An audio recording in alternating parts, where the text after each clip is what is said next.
Alright, so I'm here with Jenni Meesit in my kitchen. This is the first episode of Openup. A little background, so I've set up a community called Openup. The goal is to improve our conversational English and connect with new people. And this podcast is to showcase people opening up. So Jenni, I met with Jenni for lunch last week. We had an awesome chat. I felt very inspired, and I want to pick her brain and figure out how people could supercharge their lives. So Jenni, do you want to just tell the audience a bit about yourself? So I know that you studied at Karelia University and now you're at UF. Can you tell us a bit about that? Basically I am a student currently doing my master's at UF in digital marketing and analytics. But my previous education was bachelor's at Karelia University of Applied Sciences, and there I did business degree as well in marketing and sales. And for me, that's probably the thing that I'm gonna do in future as well. You wanna work in business? I think it's like inevitable. I have been involved in business events. I've worked in different businesses doing marketing and communication. But I think I'm still a little bit unsure what it will be exactly. Like I just had with my mentor. I have a mentor currently, and we had this strategy for 2026 for me, and we went through like what is my purpose. So before it was very related to marketing, and my goal was to become a CMO, Chief Marketing Officer, at some point. But I realized that might be, as a goal, something that I'm not resonating with anymore. So now I'm figuring out my next goals for the next 25, maybe 5 years. But it's still out there, like I'm still figuring out what it will be. And why doesn't it resonate with you? There's like this point that I have been always a very goal-oriented person, and I thought it was a very good thing. Like if you set a goal, it gives you a sense of direction in life, right? But then I felt too needy of those goals. Like if I don't have a goal, I would get agitated, anxious. Like if I don't have sense of direction, what do I do in life? And I realized that if I wanted to become a CMO, was it just because of the title, because it sounded cool and it's like the end state of marketing, like that's the final thing that you can do as a marketer to become a CMO. That was kind of bad thing that I realized. And now I realize like I don't actually want to do the things that a CMO does. Like you have to become a supervisor of many people, and you have to deal with very big things. Or like I always try to say, this is what I know right now, and this is what I think about it, but maybe in 5 years it might be different. So now I realize that maybe in life I want to help people in more, from bottom level. Like I want to help individuals probably more than I want to help companies strive as a business, because that's like what I feel right now.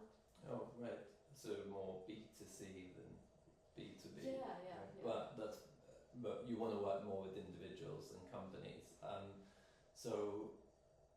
It's really interesting what you said about becoming attached to goals. Yeah. I was wondering that when we met for lunch. I was like, okay, so does Jenni, like, can she function without goals? So can you? By the sounds of it, you're aware that we can be a bit too much into the systems mindset and goal setting and la la la. Do you feel very attached to goals? How is it? Yeah, I'm aware that I'm very attached to goals, and I became more aware of how bad it can be for me as a person. Like if let's say, the good things about setting goals is that it gives you a sense of direction, it helps you move towards the things that you want to do, and it kind of makes it faster, because if you don't know what you want to do and you do random things, you might not achieve the things that you want to. But if I set my identity based on goals, then that leads me to, in later life, just valuing myself through my goals. Like if I only valuable if I achieve this and that and so, like it has been beneficial for me. Like I set many goals in life. I started maybe 2019. I'm just gonna stir the sauce. Yeah. One moment. So you started setting goals in 2019.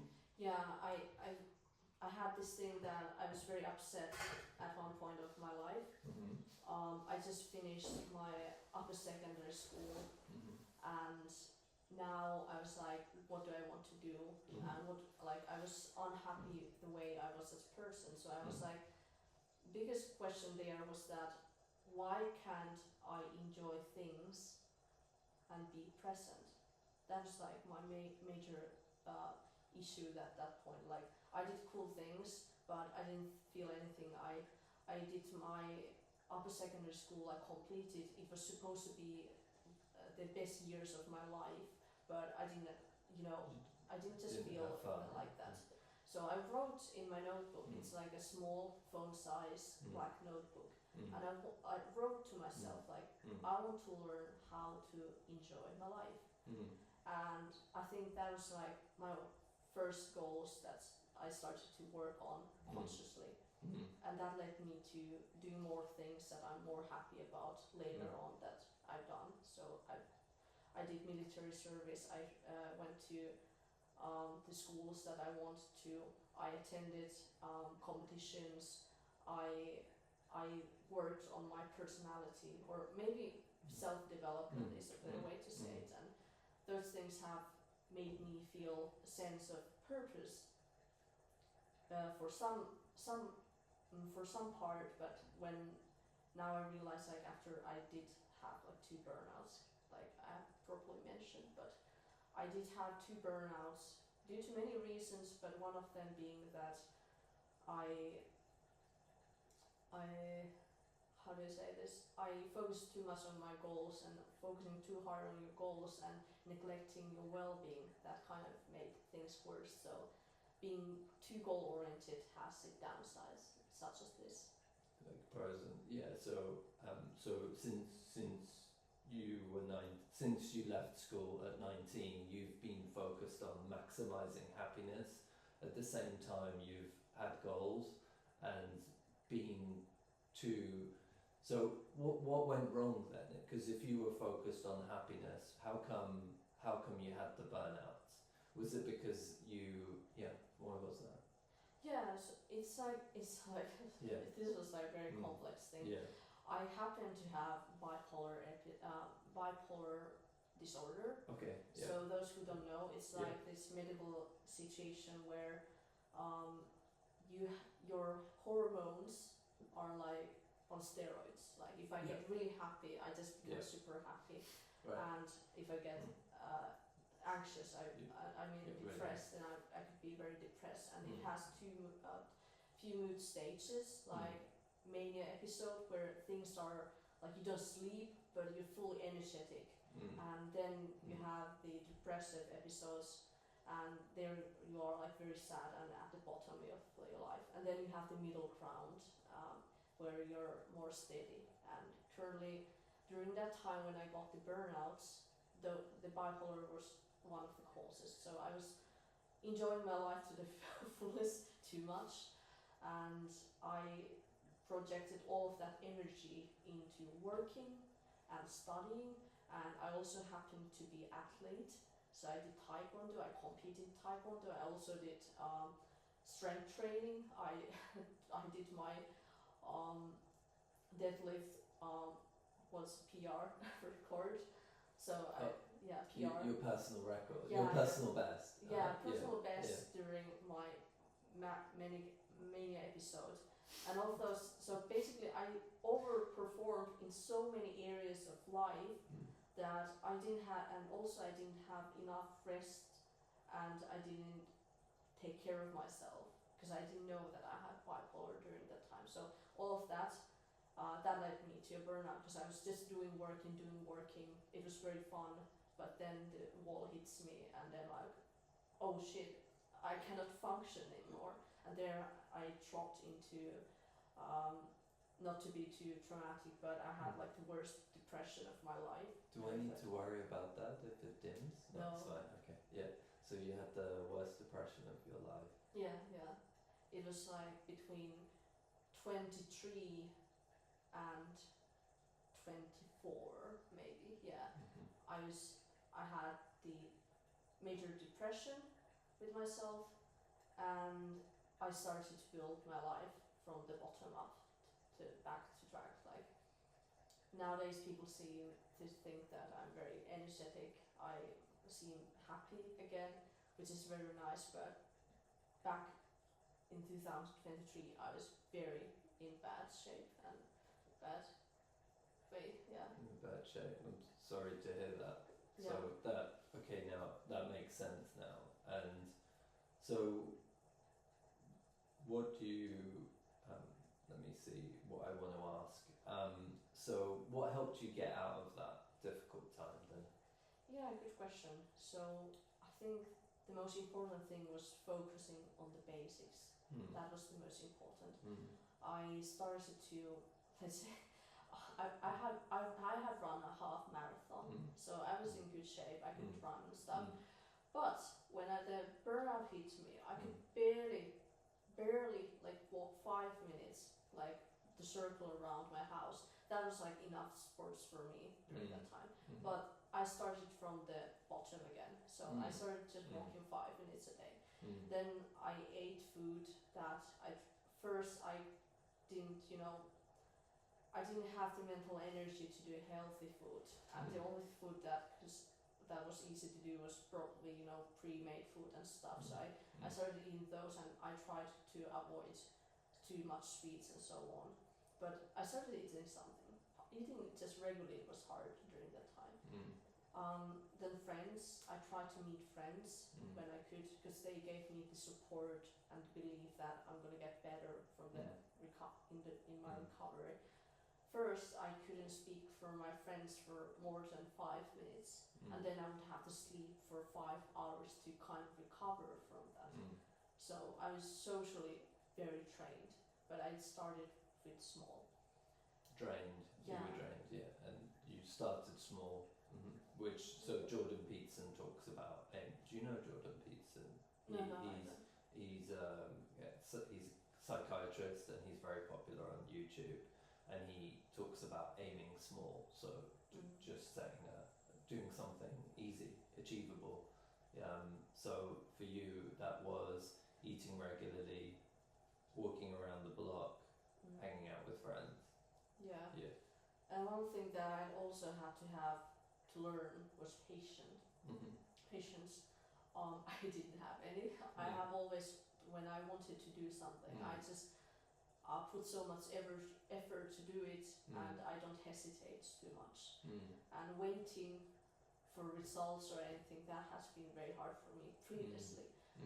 But the burnout taught me so much about patience. Like I'm like, it's half year, and like throughout the recovery, like I've been doing things for half year, and I still don't see any progress, or if it felt like, of course it was progress, but a very small one.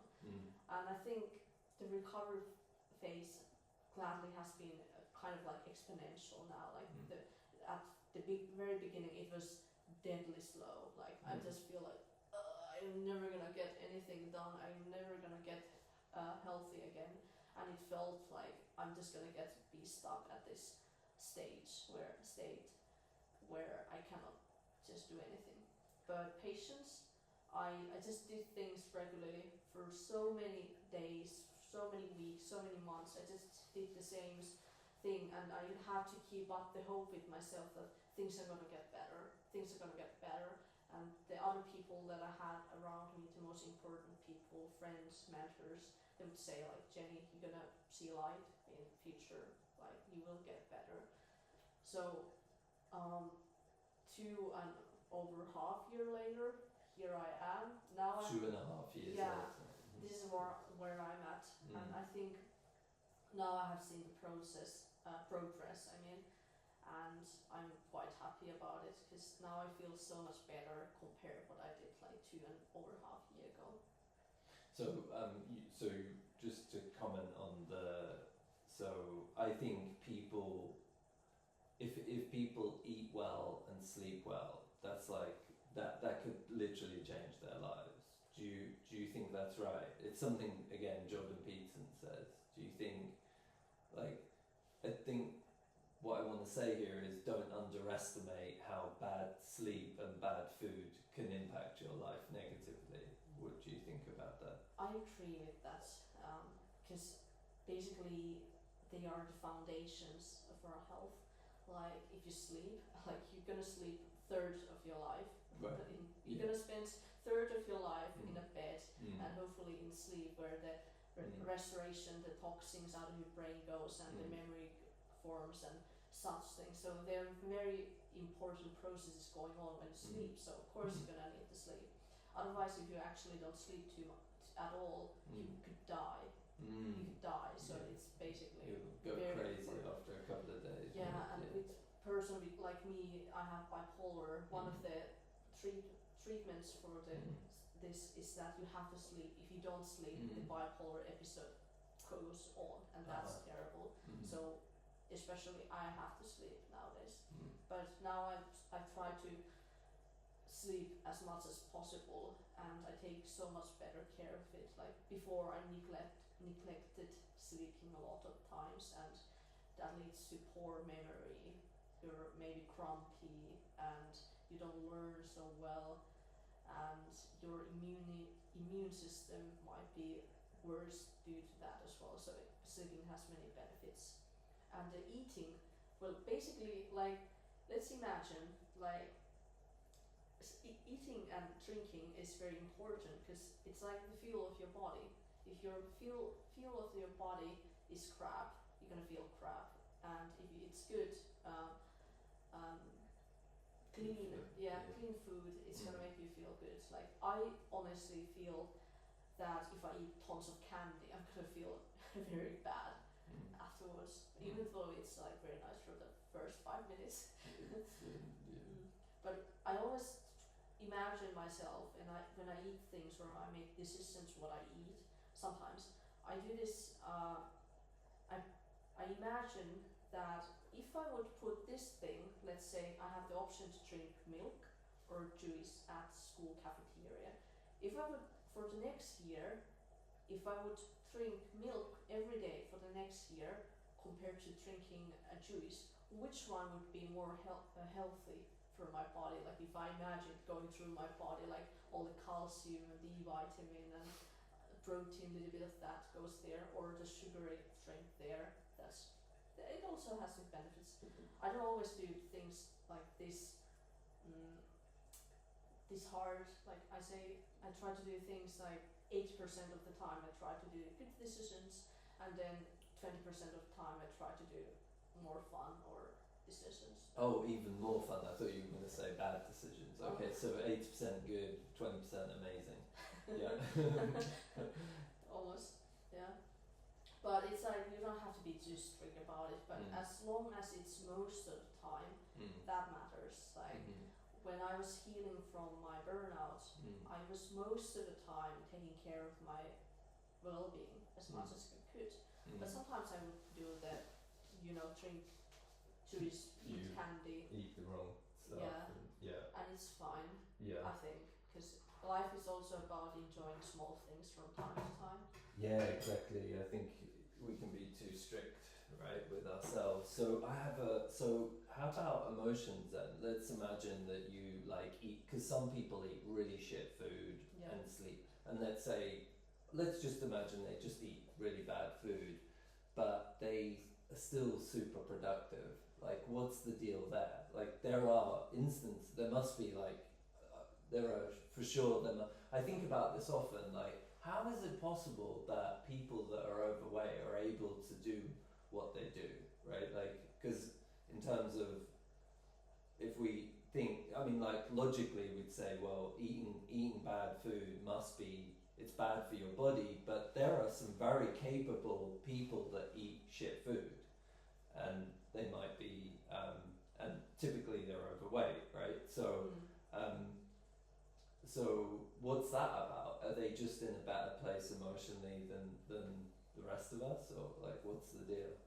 Yeah, I can share my opinion, Yeah. not expert view on this. Sure. I don't know Yeah. the statistics of it, but I don't think like it's correlated. Like if you eat shitty food, you might become successful. I think they just neglect certain aspects of their life in order to achieve their own goals, being successful, being productive, doing things. Like let's say Elon Musk, like he probably neglects sleep, but he's still super successful, very smart and capable of doing the things that he does. Yes. But do we want to live that kind of life? Yes. Most of us don't want to do that or are not capable of doing that. So it doesn't work for everybody. There are exceptions, I think.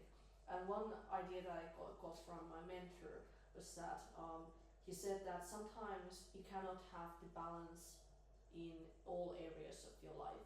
Meaning, like, let's say if somebody is writing a book, there's one guy, I don't remember the name, but one guy, he wants to write a book. He has the work, friends, and some other areas of life. But when he writes You're talking about the book Essentialism, or just someone writing a book? Okay, someone writing. Someone writing a book. Yeah. So he basically shuts down his friends from his life for a moment during that time, so he can write. And when he's on vacation, he then stops thinking about work. So it's about like when you focus on certain aspect of your life, sometimes you have to shut down other areas to focus more. You can't always have 100% on every area of your life. So that implies to the people that want to be successful, they work so hard to be successful to, let's say, build a business, so they just don't have time to eat good food. But then there are also good examples that there are people that take very good care of their health and they can be successful. So it just depends what kind of goal do you have and do you want to neglect what parts of your life. So that depends on the person. Yeah, so that connects well with the book Essentialism, and he talks about 4 burners, and so that you've read. Yeah. No, I haven't read. One burner is family, another burner is friends, another is work, another is health, in this case, when the guy was writing the book, he decided to focus on 2 or 3 of the burners and not all 4 burners. But what I wanted to say is like what you could like have the best habits in the world but not be happy or productive. You can also have the worst habits in the world and be happy and productive. So is it to do with emotions? Let me just say why. Like my theory is it's to do with trapped emotions in our body, like negative emotions, as we spoke about last week in the lunch. So someone that has a lot of fear in their body could be eating all the right food, sleeping well, but not happy and successful because they're so afraid. Does that make sense? And the inverse could be true, is someone that's eating shitty food and sleeping badly might just be a really happy person. They don't have these negative emotions like fear, anger, sadness. So in this 2.5 years, do you think let's talk about me. I think in the last few months I've definitely overcome a lot of fears. I had a lot of fear before I came to Joensuu. The fear of being older than other people. I probably shouldn't mention that to not highlight that, but like being older, right? Or being in a class setting, and that was I was afraid of that, and that didn't go great, to be honest. I didn't feel comfortable in the class setting, etc., etc. And now looking back, I just go, wow, these fears are so irrational, right? Like because now irrational because now I have lots of friends. No one ever mentions my age, like it's these fears weren't real. So I've overcome some fears. I think that fear is no longer there. Like it's no longer stuck. It's no longer in my nervous system anymore. And so maybe I don't sleep so well or eat the right foods every day, but I'm still happy and I don't want to say successful, but definitely on the right track. What do you think about that? Like thinking about your 2.5 years, did you work through some emotions? Do you? I want to add something to like what you please. said. Yeah, I think like probably now that you have settled here in Finland, in Joensuu, in the campus area with students, and you met a lot of people, and you resonate with them. I think you probably have a fun place that you feel like you can be yourself. That's like one way of feeling free, and that enables you to not to probably fear any kind of things anymore if you can be yourself. Because you mentioned like people being a certain type and how do you settle, and there were fears, but when you're yourself, you don't fear so much, and that when you can feel freely about yourself, you don't have so much about those negative feelings. That's just that's a great point. Yeah, so that's that. Okay, so maybe before arriving, I was like putting myself like, how do people see me? Yeah. Right. Whereas now I don't really give a damn because I have so many friends. Like, who cares if this person doesn't have a good opinion of me? And I think that connects. I think. So, what do you think? Do you think in this context people are afraid of what people think of them? Do you think, because in Finland I think, so I did this compare and contrast essay on how Finns were 100 years ago and how they are today, and 100 years ago there was a lot of social control, and I think there's still some you could say there might be more social control in Finland than in other countries.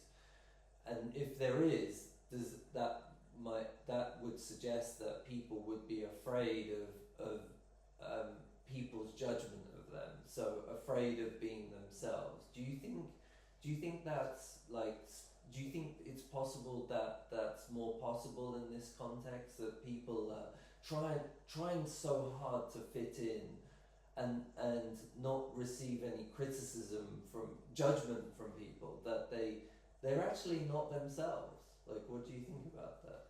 Yeah, it's like, I don't know the exact books, but I have read from that we have very strong sense of belonging. We want to belong, and if we don't belong, we feel like an outsider, and that feels crappy. It's like back in the days, you would die if you don't belong to any group.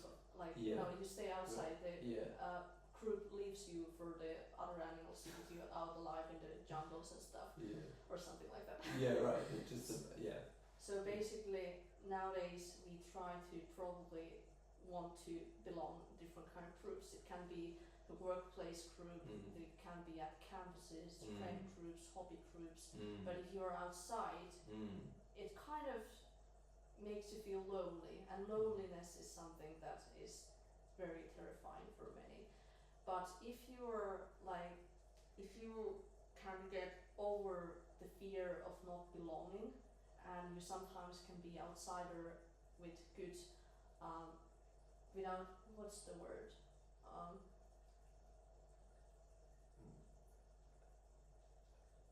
Do you mean like to be secure Yeah, alone?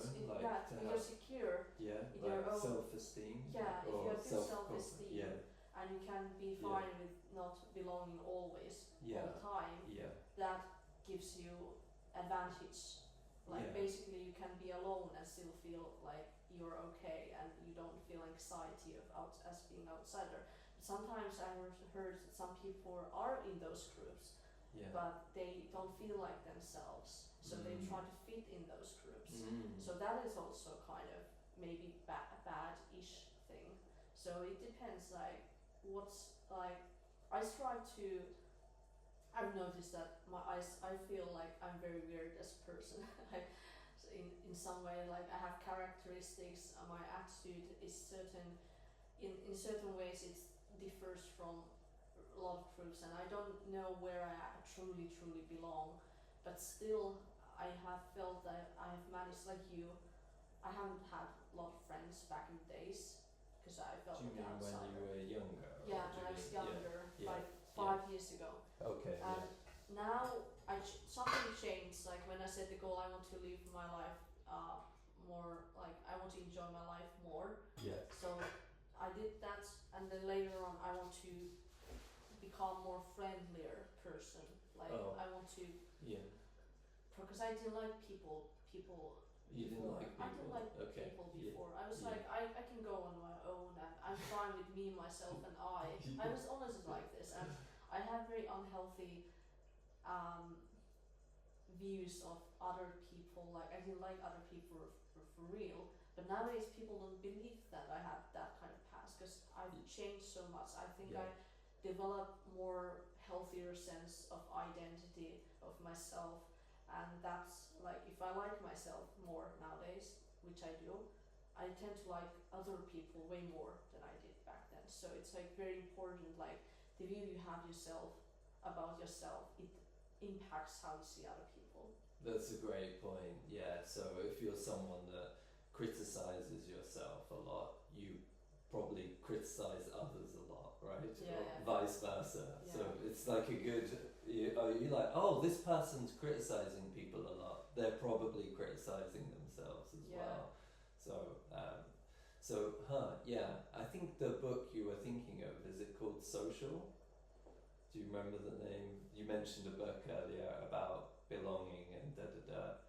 It's not important. I wanted to name drop. I wanted to name drop the book. It's not important. So that's awesome. Yeah. So you were unhappy with yourself 5 years ago, and it was, and you couldn't accept others as much, right? Right. Yeah. And then, like, I want to comment on like my process of getting to know lots of people and having several friends, and I see that I'm not tolerant of everyone, and I would like to be more tolerant. Let's talk about boundaries. So because and maybe I just want to come back to that. Yeah, before we talk about that, I want to talk a bit more about you mentioned being a part of clubs. So I said that in this context, maybe there's this pressure to fit in, but the upside, like the pro of Finland, is that there are many, like especially at UEF, there are many opportunities to meet people, and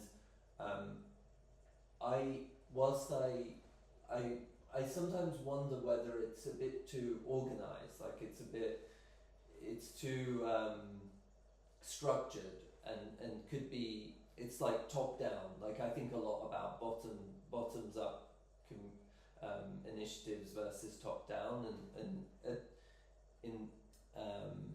in Finland and at the UEF, there's a lot of things that are organised from the top down. So, for example, if you go to a sit, that's like a tradition here that's been going on for like 100 years, and there's a specific agenda. Like you do certain things during the sit. So it's a tradition, and it's very organised, and I sometimes wonder whether there isn't always an opportunity to go deep with people in these events. I'm not really sure what I'm trying to say here, but basically, I think there are many opportunities to connect with other people in Finland, like broadly in Finland, and also at the UEF. So, let's kind of consider the things that we've been a part of. So we were at the Polku event together, which was organised at Hub Joensuu, and whilst Hub Joensuu is not a part of the UEF, like it was open and advertised to students. So there's what I want to say with this is there are so many opportunities to meet people. There's coffee afternoons, there's breakfasts, there's the associations for the subject, Tombolo for geography students, and so on and so on. Like there's all these opportunities to meet people. So there really isn't an excuse to get out your house and meet people, right? So so on the one hand, I was saying that there's this, perhaps here in Finland, there's more pressure to fit in than in other places, but there are also many opportunities to meet people in a structured way, organized by the university. How have you felt about the different things that you've participated in? Have they resonated with you? Have you met, like, I don't think I've met, like, I think I've met my friends outside of these. A lot of them I've met outside of these officially organized things. Like, how's it been for you? So how do you feel about being part of different? My question is how's it gone with these different events? Yeah, I have been part in different events. Like at the UF, I'm part of the Optimi, or the business association. Oh yeah, for business students, right? Yeah, for business students. I attend Speakers Club, Joensuu Speakers Club. Yep. It's not organized by the school or uni, but it's organized by student-minded people. And then I go to Wonja, which is a writing club here for literature interested people. We write and so on. And yes, Polku event. And then I'm part also of JCI, Junior Chamber International. It's like business networking group and such, or organization. And I feel like I have attended different kind of groups, and the best thing about them is that they bring different sides of enjoyment into my life. Like something is related to business, I'm like yay, let's business people network with them and such. Oh, writing, let's do writing, that's where my creativity can come. Let's go impromptu speaking with Joensuu Speakers Club, and I can train how to do public speaking in front of people and build my confidence that way, and so on. So it's like, it's fulfilling in so many different areas of life, and I enjoy that a lot. And I recommend people, if you have something that you feel passionate about, was it reading or networking in business settings, go find a group that is at your area. Maybe it's from the uni, or maybe it's like from the local Facebook groups or something. If you find those, it's a great place to do things that you love, where you feel happy, fulfilled. And if you meet people that are probably like-minded like you, so there's opportunity to meet friends or maybe a soulmate or some other people and such. So I would totally recommend it. And do you think, so the question, are these different things accessible to everyone? As in, do so this is not a plug for what I'm doing, I'm just trying to figure out, like, why are there so many lonely people if there are so many things that we can do? Is it possible that it's a bit intimidating to go to an event with many people? How about a lower key event? So for example, I organise a Vietnamese tea ceremony every couple of weeks, and it's just a small group of people, just six people. Do you think all these different things that are going on are accessible to everyone? No. What? Yeah. Go ahead. I don't think they are accessible for everyone. For example, most of the uni student association activities, they're mostly in Finnish. So if you are an English-speaking person, you kind of might feel outsider out of those. But gladly, there are also English-speaking associations, which is great. But other thing, I think not just the language is the barrier, but sometimes the culture might be something that people might be uncomfortable with. Like sitsi, for example, if it would be in English, but it's like, it's a rule-based like etiquette and such. Like it's a game for Finnish people who love rules. but like you said, you probably like more free style events that don't have clear structure. So something that's very structured for some might be a little bit intimidating. So I could see that. You could see that, and just like a shout out to the forestry and geography associations. They are doing stuff in English. So I was at a sit where they translated a lot of stuff. So well done them. So you said about it being, maybe sometimes it can be better if some things are less structured. I just love going deep with people, and I don't think you always have that opportunity at some of these events. If it's a small group, it's more possible to do that. There was something I wanted that you said. Right. So yeah, I've forgotten it. So why are there so many lonely people in Finland then? Like the research says that loneliness is on the rise. What's that about, do you think? Well, I can give my non-expert view again. One thing that I feel like is that our society in Finland is like, what was it? It's like there's collective and then individualistic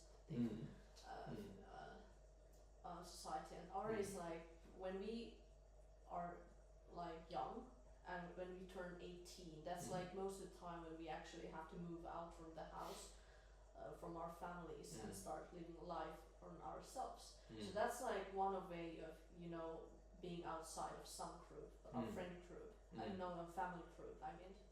And you don't like socialize with people so much, like you joked in LinkedIn, like our Finnish people, all introverts and such, and I feel that it's a little bit true, like we are very introverted nation is that right word? Exactly.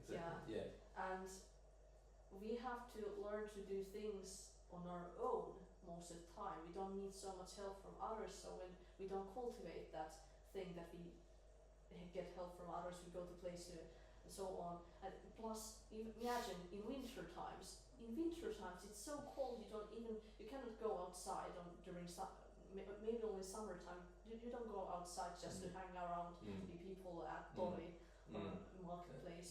Like let's say if you're in Africa or something, I don't know the culture usually, but you can like just any African city, it would be warm and it's warm, and you can go in the village. You can just go to places and eat and sleep and have fun with people around there just for fun. But we are and also in Finland we are very career-oriented people. Sometimes we might spend less free time to do social activities with other people. We're so focused on studying, we're so focused on working and self-development and stuff and trying to get a job, and then there might be less time for doing just freestyle socializing. That's not the 100% truth that applies to everybody, but I get this kind of sense that it's something like that. Yeah, that definitely makes sense. So could we say that Finns are more goal-oriented than other peoples, do you think? Because I feel like they're ambitious. Finland has the most Olympians per capita in the world. Oh. So there's the biggest. So based on the size, So like with a population of 5 million, there's a disproportionate amount of Olympians here, and I think that says something about the spirit of the Finnish people. They're competitive and they want to succeed, and that's also connected with what we were talking earlier about fitting in and not being judged and being afraid of people's judgment. I think each person is trying to achieve their fullest potential, and they're driven, and maybe more driven than in other countries. Does that resonate with you? It might be like in a way, because I think that sometimes we in Finland we do things well. Right. We tend to do things well and with good quality, so that Yeah. might be like related to if it's about time, let's say a meeting or something, we are very punctual. If somebody's like late 5 minutes, it's like they're late. It's not like Yes. I'm 30 minutes late, but Yes. I'm 5 minutes late, and that's Yes. a huge thing. Yes. You shouldn't do that, especially in Right. interview Yes. as such. Yes. Yeah, the girl I'm dating, she's always on time. she's always early, which I love. It's actually very, very, very cool. And I recognise that I may be needy or dependent when overly dependent, and that's I think a reflection of culture. Maybe in other countries we're more comfortable depending on others than Finns, and I wonder again whether that explains the loneliness. People being uncomfortable with depending on others. Yeah, What do you think? That might make sense because we are prone to learn to we should depend on ourselves. Yes. Like, even though it's Me, myself, and I. Yeah, me, myself, and I are the best company that I can have. Yeah. And we learn to do that, and that's great in a way. Yeah. But when it hits, when it's very depressive moment in your life, you still do that kind of thing. And you're like, oh shit, me is not so hot. Me's not hot shit anymore. And it's hard to ask help. But it's very good that nowadays I feel like in universities there are maybe even courses, but there are phone, you can call somebody to ask for discussion help, or we have Mieli ry, which is mental health focused organization that you can call them if you have if you feel if you need down to talk with someone. You need help with talking and such. So it's good that we have those. But still, I think it's very rooted in ourselves that we have to depend on ourselves and can't ask help from others, even though it should be the other way around. Yeah, exactly. When you say the other way around, do you mean people asking about you, or maybe it should be you should be feeling okay asking help from others. I have this hard time going on with my life. Could you spend time with me next Sunday and let me talk about it to you and so on. Yes, absolutely. To be able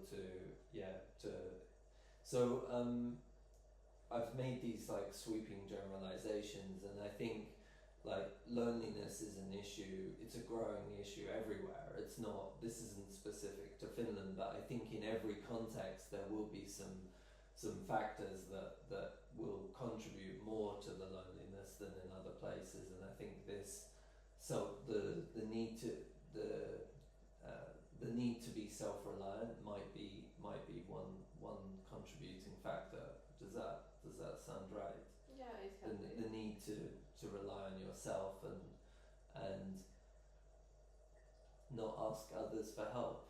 Yeah, and plus think about it nowadays when the COVID hit and such, we have moved towards in workplaces working distance, remote working. So it's also one thing that now we're even more outside of our working groups or so on. We're outside of a work or university group. We don't have colleagues or classmates, and you work alone at home probably a lot. And I didn't mean for us to focus on the loneliness issue, because my plan was to interview Elias next week and talk about it then. But if you don't mind, we'll keep rolling with this. Because it feels like we've already come up with several ways that people can connect with others. So what do you think about you mentioned remote work? I think that is definitely a phenomenon that's occurring more in Finland, because where we live, Joensuu, it's rural Finland, right? Eastern Finland is I think most of Finland is rural once you go outside I call it the triangle, Helsinki, Turku and Tampere. Once you go outside of there, it's basically rural. So most people are working remotely, most people are studying remotely. One of my concerns at the UEF is that we have the cameras off in class. like I'm just because I've been an online conversational English teacher for years now, like more than 10 years, and I always see my students. So I think we're doing young people a big disservice by facilitating something that I think is ultimately harmful for them. So I think we can't go against the trend. Like people, why are we online? It's because people need to be online because they don't, for example, live in Joensuu. Um, Although there are many people that live in Joensuu that are online instead of going to class, in the case where it's hybrid, many of us choose online. So you can't really fight that trend. But I think we are doing people a disservice when we accept things that could be harmful for them, like keeping the cameras off. There's actually a law, like a EU law, that says that you can't oblige people to have the cameras on. Like I did some research with ChatGPT, yeah. Because I was like, why aren't the teachers insisting that cameras are on? And now I understand that they can't do that. It's a social equity thing. So if you are from a poor background, you wouldn't want people to see that you're from a poor background. So this helps avoid discrimination, la la la. But I think we need to create a culture where the camera, like, let's not accept something that's potentially bad for not just a few people but for everyone. What I mean is, let's make cameras on a norm. What do you think about that? Do you think it's bad that cameras are off?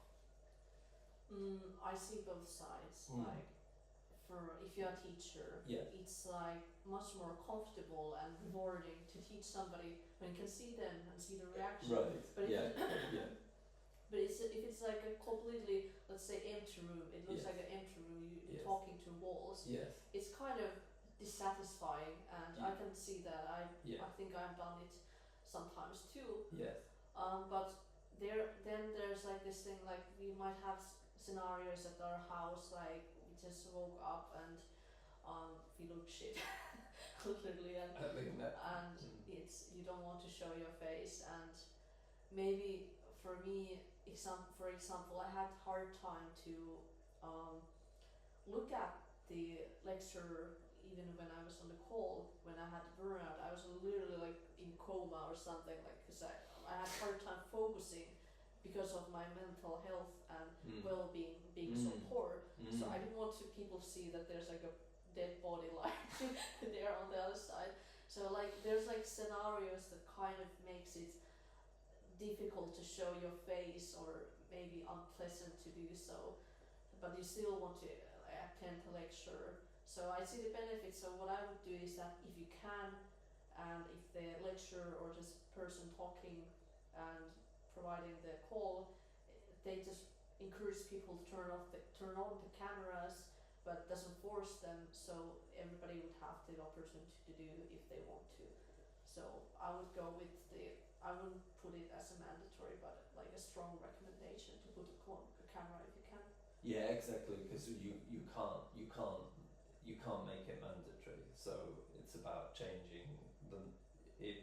So you said about you being in a coma and not wanting to turn the camera on. Is it possible that it would have been better for you if you had to put the camera on? As in, if you could see people a couple of hours a day, if they could see you, if you could see them, and you were interacting with them on a more human level, might that have got you out of the coma? Yeah, when I say coma, for the listeners, I want to emphasize that I mean, like, I'm so tired that I'm in the bed and focusing on people's talking is so hard that I'm just like almost just lying there and trying to survive state. That's what I mean by with my own coma. We got that.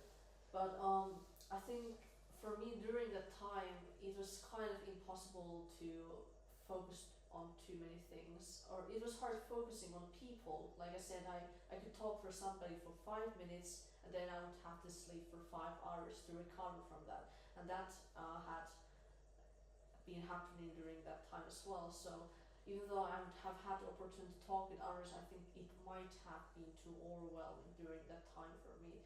So for me, it was best that I could attend with my own limits on my mind during the lectures and such. That you could work, yeah, get it. So my concern is that when things are so easy, not easy, I mean when there is no pressure, then it's easy to fall through the cracks. As in, there was no expectation of you in that moment. Jenny's not having a burnout. She doesn't need to have the cameras on. She doesn't need to attend class. She doesn't need to hand in assignments on a specific time, blah, blah, blah. So what I love about Finland is that there is this respect for free will, but I wonder if whether that facilitates people falling through the cracks because there is no expectation. Does that make sense? Yeah, I think we can optimize like not people falling through the cracks, but in a way it's, I think we can never probably eliminate it completely, and it's something that's going to happen. We can improve things that people will take accountability in their like lectures and attend, put the face cameras on and do the science on time. But I think I still want to believe that there are people who are motivated to do, and if they want to do things, they will do it. And if there are some less motivated people, then sometimes I would just let them through the cracks, but a small amount. I heard a saying that, I heard this saying from one person that in Finnish it's paskan määrän vakio. It means the amount of shit is standard or inevitable or something like that. So it's like shit happens and there are a little bit of shit happening, but it's like okay, like it's as long as it's not all of people, or if there's a little amount of shit happening, that should be fine. Just a few people falling through the cracks. So what you're saying is there's always, the system always has its flaws, right? No system is perfect. Okay, you talked about motivation. How could we have more motivated people then? Be clear with your purpose or your goals in life. Like at least have some kind of destination or like road in your life that you want to move along. Like let's say how do I come up with my purpose? Like that's a hard question, you can probably Google, but Google things and such. But at least know what you're passionate about in life. What kind of problems do you want to deal with in life with? Like let's say Mark Manson's in book How to Not Give a Fuck or something like that. There's like this idea that there are different kind of problems in life. The goal is not to avoid problems at all costs, but deciding what kind of problems do you want to deal with. Like if you are a mathematician, you want to deal with number problems. If you're a person in bank, you want to work with finances. If you're a martial artist, you want to get some kicks and hits on your face, and you're fine with that for the most of the time. So that's what you want to do. So get to know those things. I still I thought I figured out my own from like a few years ago. But your own problem. Yeah. But then I realized like, nah, I just thought like something else. So it's okay to not know the right answer straight away, like what is my purpose now, but you evolve from time to time, so they can change. My point is that know what you want from one moment, and later on you can refine it if it's something else. Because when you know something that you want to move towards, work towards, that gives you a sense of direction and helps you with motivation. You can try listening to some cool podcasts and you get motivation from there, but it's like short term in my opinion. What I want people to do, what I like to do is that I want to find long-term things that I want to work towards, that I'm motivated to do, what I'm good at, what I feel passionate about, what I want to like, what are the problems I want to work along. So that helps me with living life with motivation. Currently, I don't have big goal anymore.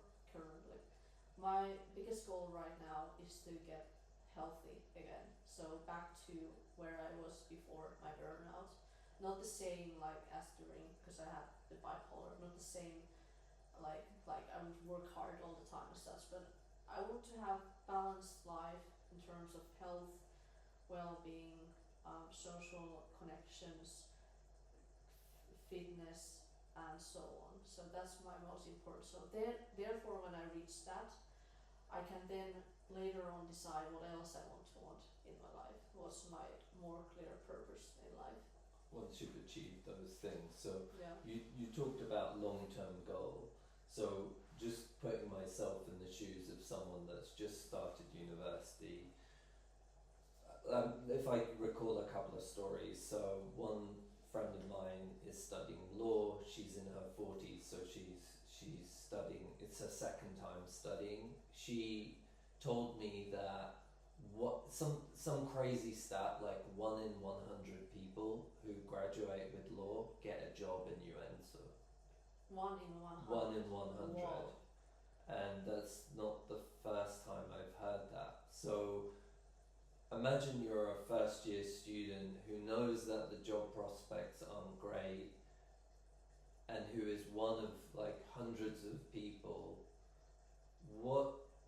Because what I loved about meeting you is here, you know, you've just finished this bachelor's and you were offered, do I remember right?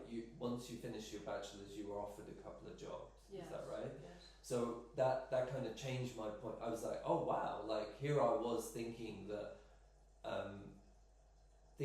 no one's getting a job, or maybe they are now, but in a few years, what with AI, it would be much harder. Here, you know, and here you were proving me wrong. I mean, you received 2 job offers. So you're this like creative person, you're posting a lot on LinkedIn, and of course you attract these opportunities, but if you're someone that isn't so creative, who's doing a degree and is no different to anyone else doing that degree, like when they finish, it might be one has an average score of 4.5 and the other has 4.6, like they're all they're so similar to one another. So does individual motivation, so what do you think about that? What do you think? You're like, what's my question? My question is,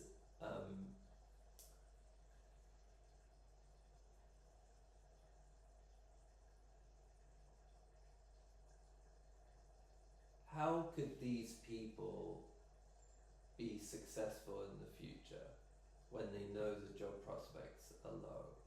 And I'm not talking about all careers, just specific careers, like my friend who's studying law. Like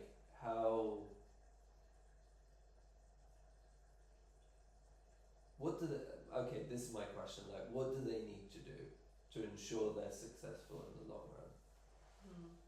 So I think nowadays the job market is very competitive.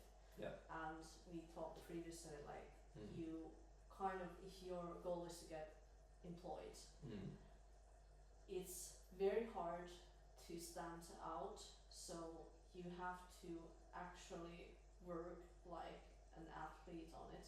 You have to put a lot of reps, like improving your skills, what you want to do. You have to be like, also like LinkedIn. I try to think of like, the more I do it, the better I become, and the better I become, the better chances they are that I will get job opportunities. Because if you show up in somebody's feed all the time, not always, but most of the time, people like, oh yeah, this is Jenni, what does she do? Oh, marketing, what is she doing right now? Well, she's looking for a job. And then they ask like question, what kind of job? Okay, marketing. She's like looking for a marketing job for summer. Like, do I know anybody or something? And it might hit 100 people, it might show to 1,000 people, but it's enough that one of those just sees the message that I'm on LinkedIn finding for a job, and it happened again. So we talked previously, like I got granted job opportunities now too. I think I got again again.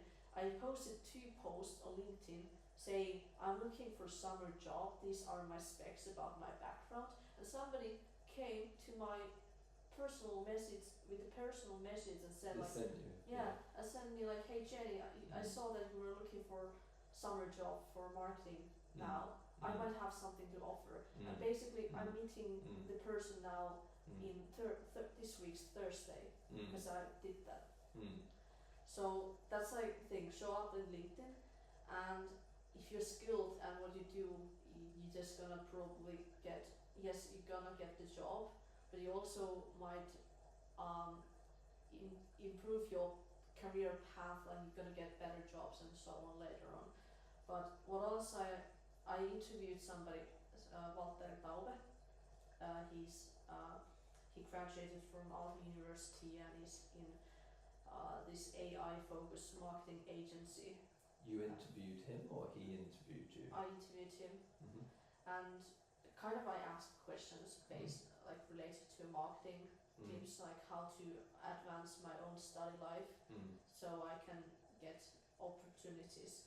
So his idea or advice was that if you're working, let's say in marketing, you should have concrete projects that showcase your skills, that you can actually do things. So let's say if you work on marketing, let's say you do projects for one restaurant, you can make meta ads, Facebook, Instagram ads for them, and then you get results from them, and then you can actually show that I did this kind of thing. So you have references. Nowadays, references might beat the education background. If you let's say somebody has huge references on getting like tons of clients and having a lot of views and engagement through some kind of projects in marketing, but the other person has only education and no previous working history. I believe probably the other guy with references can do things. So that's my point. That makes total sense. And so adopting your approach is a way to stack the probabilities in your favor, right? Yeah. Okay, now imagine there's 99 people. So I talked about the 100 and only one of them getting a job. Imagine now all 100 of them posted on LinkedIn every day for 5 years.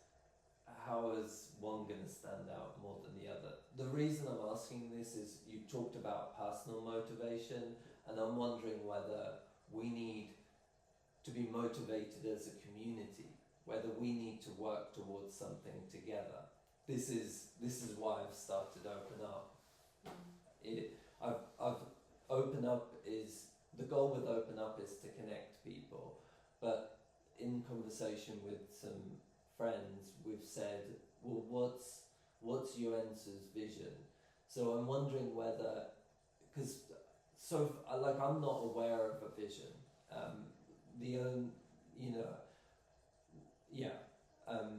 One I'm aware of is becoming a top 10 city. So the way they'll do that is by manipulating the geographical border to include more people, which would mean Joensuu is a bigger city, which means it's in the top 10.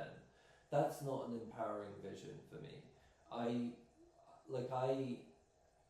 want to be working towards something as a community.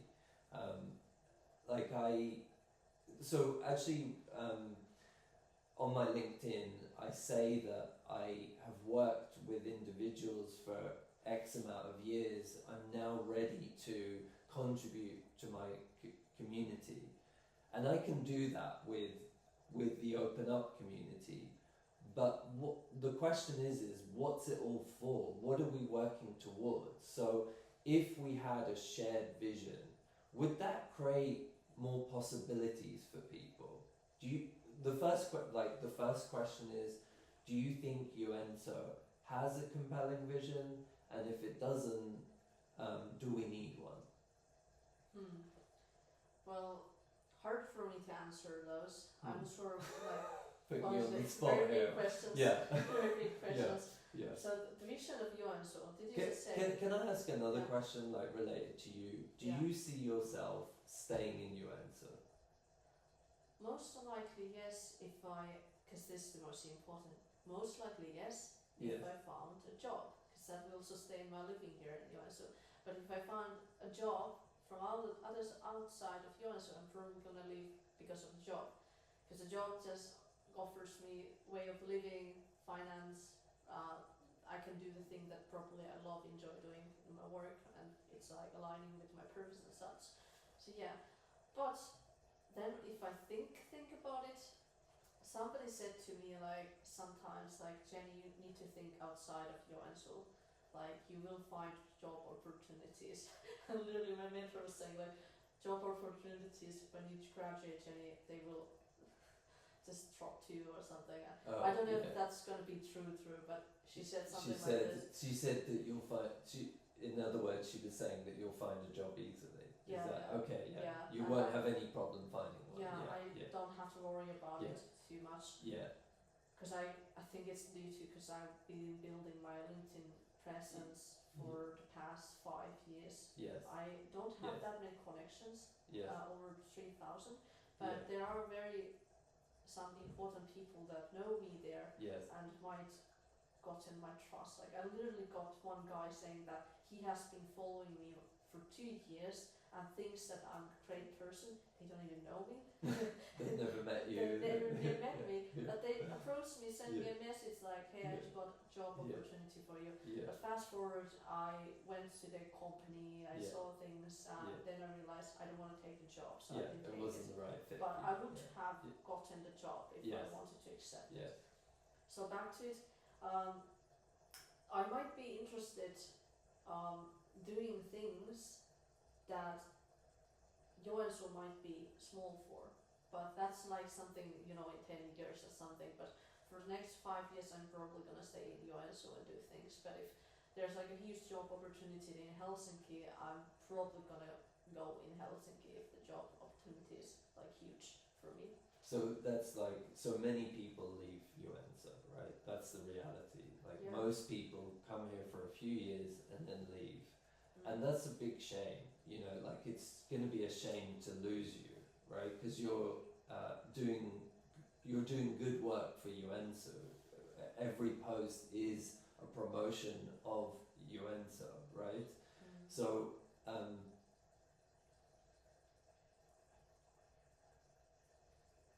how do we reverse that trend? Because there are people here that want to reverse it. And I think without a compelling vision, we can't. Yeah, I think this is a so big question that my answer might not be the right one, but for let's my figure it view, out together. Yeah. my view is that honestly, the reason people leave is just probably jobs. If you can create more jobs in Joensuu, then that could solve everything. Very simple solution, hard to solve. Hard to achieve.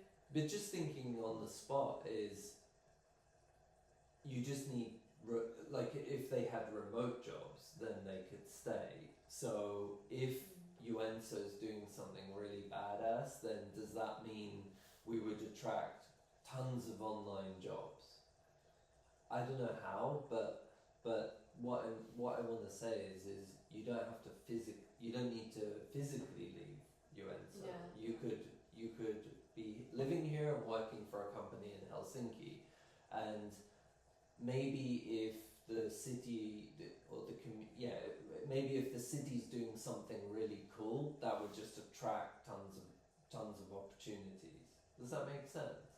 Yeah, there are things that probably Joensuu focuses a lot that might attract people and so on.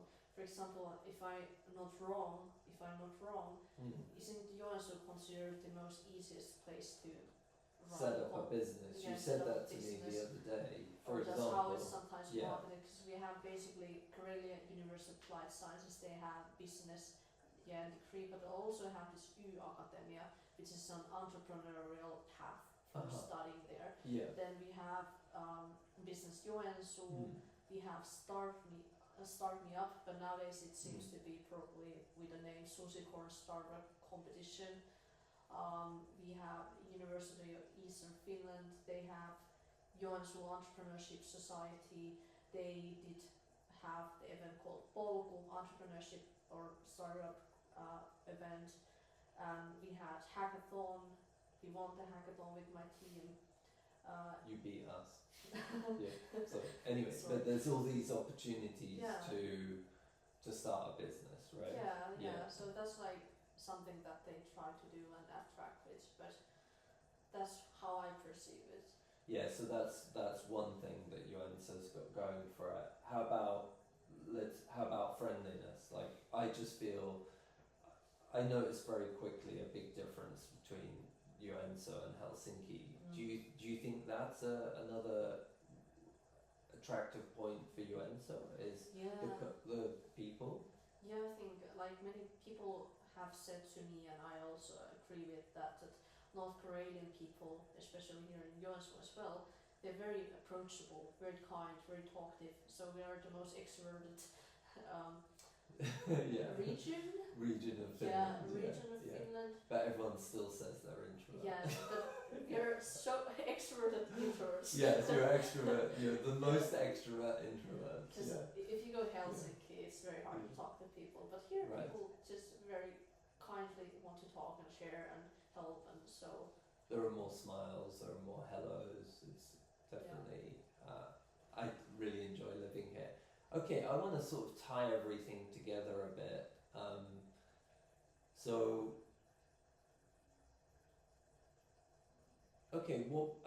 What would you need to stay in Joensuu then? Other than the job. Okay. Because you can create your own job. I mean, come on. Like, no, I mean that. Like, right. Like, I mean, start your own company. Like, what else would you need? Probably friends. I already have those. Yes. I'm very happy with my friends currently. Yes. Then I really like that Joensuu is 15 minutes city. We call it. It's you can right. walk from city center to different places in 15 minutes. That's very nice. Yes. The nature is close. Yes. We can have different kind of hobbies that you can do in sports, dancing, music, writing, whatever. There's like a lot of hobbies available to many people. Do you think? I mean, I'm just thinking. Like, does that make Joensuu more special than others? Because in other places they have lots of activities, right? Or do you think there are more here? Yeah, not necessarily more than regular, but like a lot. There are a lot. Enough, okay. Like enough. Yeah. And the last thing is probably like my relationship. If my girlfriend is going to get a huge job at Helsinki and wants to move, I would be okay. Let's move, and that would be fine with it. We're all wondering what our partner's going to do. As in, you have to consider what your partner wants, right? Yeah. And again, it's stacked in people leaving. Like we've all got better opportunities elsewhere, right? So if it's you or your partner that finds a job in Helsinki, you both go to Helsinki. So Joensuu loses two, not one, not just one. It's like Jesus, like. But I just want to highlight a couple of things that you've said that differentiate Joensuu to other places, and that is it's walkable, like everywhere within a short distance, and it's like you're living in the countryside, but you're not. I mean, to me, this is countryside, this city. Whereas if you were in, this is more like a town in the UK. I think of it like that. Okay, so you've already got a lot of things that you need, and so are there more opportunities for your partner elsewhere as well? I don't know yet. Yeah. She just got last week heard that her job is gonna continue. So now she's gonna work here in Joensuu. Stay in Joensuu. Okay, cool. What do you think Joensuu needs to do better then? I always lack the critical eye. I always think that everything is so good and well, but if I try to think,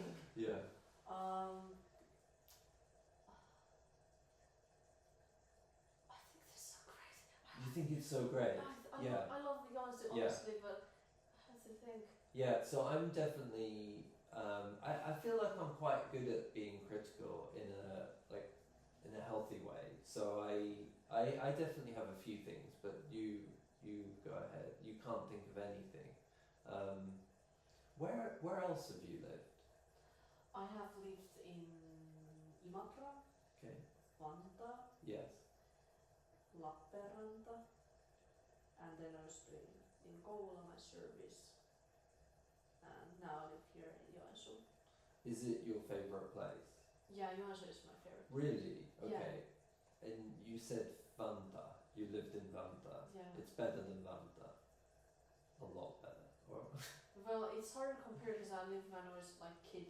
oh, So okay, the yeah. So thing, but honestly, if I think about my life, I have built my like higher education moments, living identity here. I got in my education, I got my jobs mainly here, I got my best friends here, I made the best memories here, I went through two burnouts here, so and those shaped me as a person a lot. I grew as a person here a lot in these past 5 years, so it has very special place in my heart. That's lovely. And also shout out to all the people that were helping me settle here. You know, Janne from Joensuu, Uti from UEF. We didn't talk about my burnout. I don't consider it a burnout, but I was pretty unhappy in Helsinki and anxious. I was like really anxious about coming here, and these people were holding the space for me and being okay with weirdness. You know, you said that you were weird, and I think each of us is. I mean, well, I was weird, not in the good sense. Just having a tough time, and they were holding the space. And that's nice when people can accept people being weird because they're going through a tough time, or being weird in the sense of being unique. I think each of us is unique, and when more of us are living in our uniqueness, we can create magic together. So when we're living in our facade, imagine many people living in their facades, which means being fake. You're not gonna create magic together. But if you're yourself with many people being themselves, now you can create magic. What do you think about that? You definitely seem to me like you're yourself, and you've definitely given us like tons of advice on how to be more yourself. Do you have any other thoughts on that? Yeah, maybe like it's always good to like be very open-minded about things, about other people, about your own thoughts. Like I have this attitude that I think strongly about this, but I might be completely wrong. And I carry this kind of attitude always, every day in my life, that if I, like, let's say you come across something, an idea that just is like, whoa, it's so hard to believe, I cannot believe this, I'm not gonna even think about it too much. But if you're able to learn to accept things how they are, if you even get surprised or if you disagree with something, and still I'm like, okay, well, this didn't align with the things on my mind that I previously had, but I'm able to adapt to this. So I have this adopting mindset that I can change my thoughts to accept certain things. I don't always do this with all the things, but most of the things. And I have heard from people that I'm very non-judgmental, I'm very open-minded, and that allows me to maybe learn and grow as a person. For example, if I would be very strict about like I should always be a goal-oriented person and I will never change that, it's very strong attitude that I have with the goals. But now I think I've shifted away from it, and I try to build this more identity-based goals, not achievement-based goals. So therefore, I can now do goals in more healthier way, if that makes any sense. What do you mean by identity goals? For example, if I always set goals that I will go to reserve officer school, I will become an MBA, I will run a half marathon. Those are like achievement related goals, and then I would value my personal value based on those goals. But what if my goal is that I will become a person who helps other people to achieve things they want while they stay authentic? It's like this, now I'm like trying to become this person. Or I don't read 300 books, I become a reader and a learner to read those books, and it happens, reading the books happens and so on. So it can differ for different people, but basically you try to become something that you want to, instead of just setting destinations, and you focus on Gotcha. the progress. It's more like there's a why to what you're doing. Yeah. Gotcha. And I liked what you said about softening your perspective, so not being too into whatever you're doing, like goal setting. I wonder whether there's an opportunity for not just individuals to do that, but for organizations and cities to do that, and ask themselves the question, what don't I know? Where might I be wrong? Does that connect with what you were saying? Like you said that you believe something, but you're aware you might be wrong, right? Does that make sense? Yeah, try to keep your mind open where you, a company or a person, that things you have done previously might change and they might not be right after all, and there's like another perspective to things. Yeah, so another way to say it would be to be open to not knowing. And that would connect with, I'm thinking of anti-fragility, but not sure if I can connect it with this idea. One sec. Yeah, I think an anti. Do you know what anti-fragile means? Have you? Okay, there's a book by Nasib Taleb. Not sure, I might be butchering his name, but it's called Anti-Fragility. So anti-fragility is the idea that you get stronger with stress. So think about reps. You could do 10 sets of 10 of a light weight, or you could do 10 sets of 5 reps with a really heavy weight. So when you're lifting a really heavy weight, you build. It's more difficult, and you build more resistance and become stronger because of it. Does that make sense? Yeah. So I think to be anti-fragile, you have to be open to what you don't know.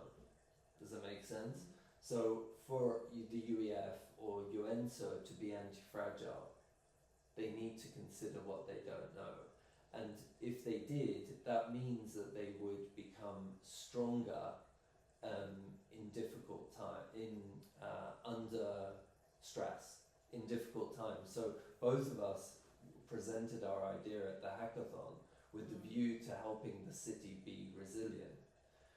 And I think the community needs to dig deeper, like on an individual level and on a group level, to say, okay, how resilient are we? Because as I stressed in my presentation at the hackathon, I think that we're fine in the good times, but if bad times do come, are we strong enough to get through them?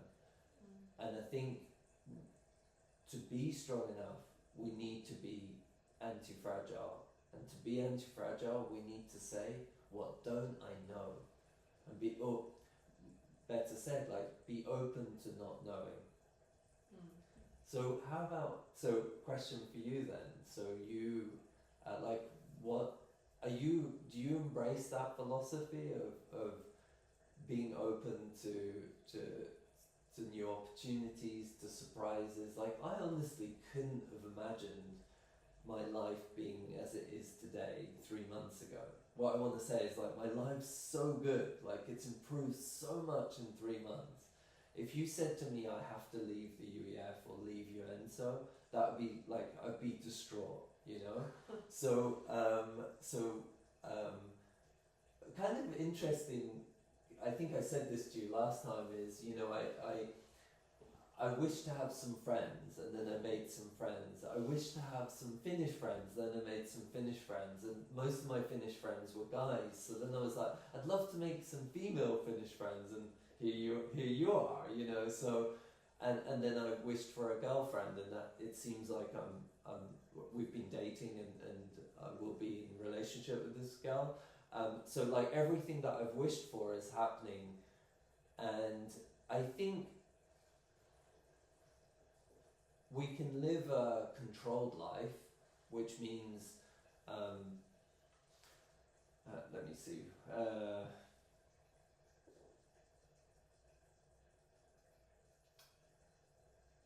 I think the things that I've achieved in these 3 months is because I've been open to the unknown.